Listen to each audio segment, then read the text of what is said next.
All right, I'm here at Lone Elm Whiskey with Logan, the head distiller, and Brandon, the boots on the ground.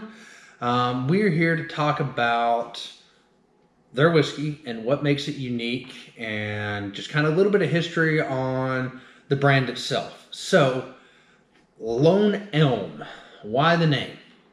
Lone Elm was actually, before this was Forney, there were settlers that came up from Arkansas who settled it as Lone Elm, and then it eventually became Forney. So that's where that name comes from. Okay, so it's an homage to the original settlement. Absolutely.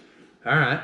And so this is a wheat whiskey, not a bourbon. Correct. So it is made with 90% wheat, is that right, Logan? Yeah. And 10% malted barley. Mm-hmm. So why wheat versus doing like your traditional bourbon or just a corn whiskey with wheat in it?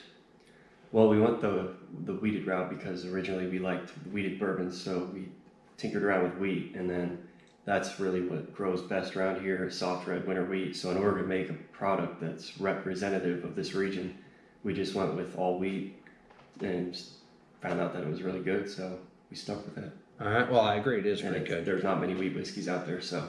No, there's not. It's the first that I've heard of. And I get to talk to a lot of distillers, thankfully. But, I mean, I've had a lot of wheated bourbons, but this is the first true just wheat whiskey that I've had. And I just randomly came across them on the shelf at one point, and I was pleasantly surprised by what I got out of it. Whiskey, yeah. And so we're going to taste it here in a little bit. But so we've kind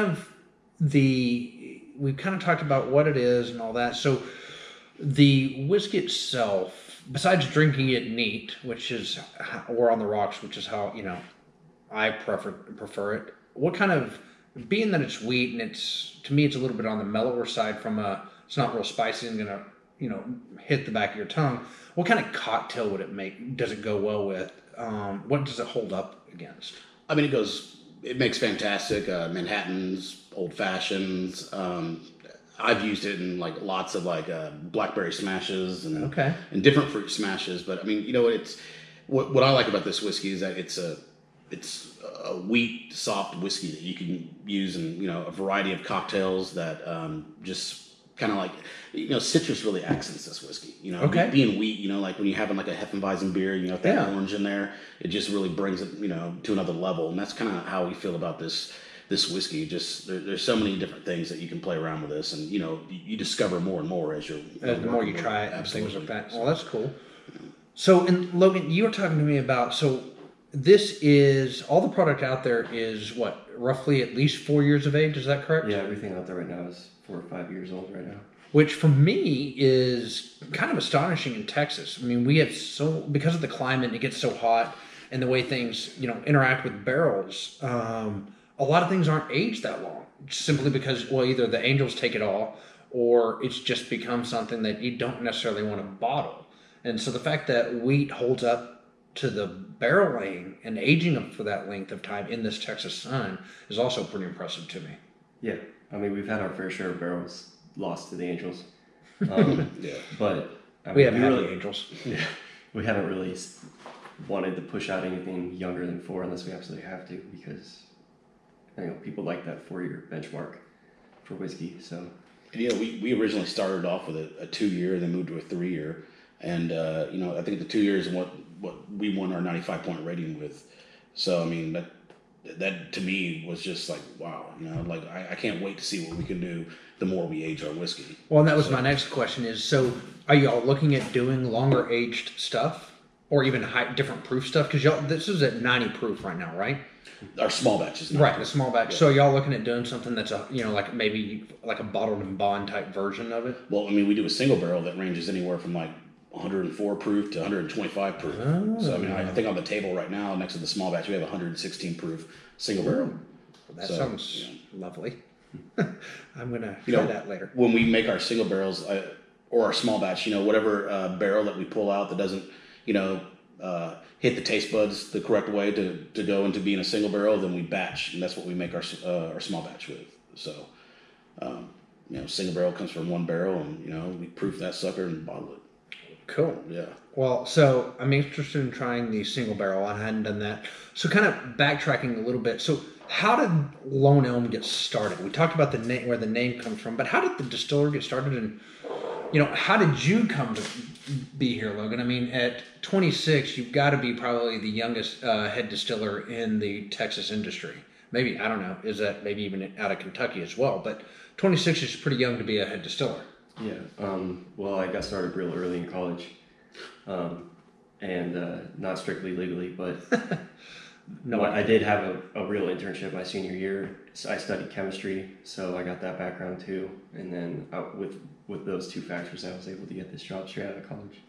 Well, that's super impressive. I think you're doing a great job. But so, how did the distillery itself come about?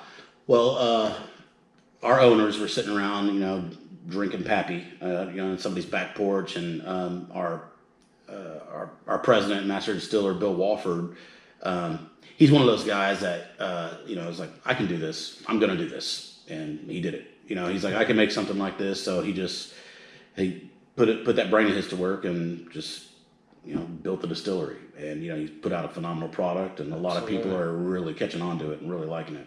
Yeah, I mean, it's one of those things. You taste it and it's good without even knowing anything else about it. I think understanding that it is a wheat whiskey that's a little bit different than what's there on the market also adds a little bit of coolness to it and makes it, you're kind of like this, oh yeah, I'm drinking something that most people aren't drinking right now. And I think that's super unique and fun. That's the whole niche that just kind of plays with me, is like, we're kind of in a category all on our own. We're a wheat whiskey, right? Playing with all these other big boys, and a lot of these guys are corn whiskeys, and I salute them because they make fantastic products. Oh, absolutely. But this is what's special about us, is that this is an interesting, hearty wheat whiskey. I mean, that can play several different ways. Like our single barrel can be on the stronger side, a little bit more chew to it, and the small batch is just like just an everyday, just weeded spirit. That's just, that whiskey's phenomenal. Absolutely. Like I said, I'm a huge fan of it, and I'm looking forward to tasting a little bit of it here in just a minute. So, I mean, guys, where can we get it? I know I picked it up from the Austin area at a Total Wine and More. So I know it's available in the Austin area. Where else in Texas can people find it? It's statewide, and Total Wine, statewide, and Goody Goody. Specs, there are some specs that it's at. There are some, it's in Siegel's and DFW Metroplex, but it's kind of spread all around West Texas as well. So like a lot of independents, we have a ton of package stores.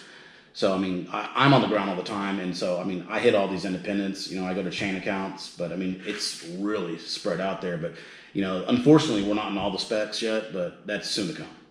So, cool. Yeah. Well, guys, you know where you can pick it up. It's available. It's out there.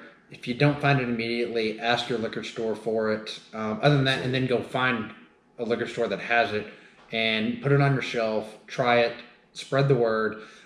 These guys are going to be at the 2019 Whiskey Festival. And so if you haven't had a chance to try it before then, we encourage you to come out, talk to them, learn more about the story, and try it.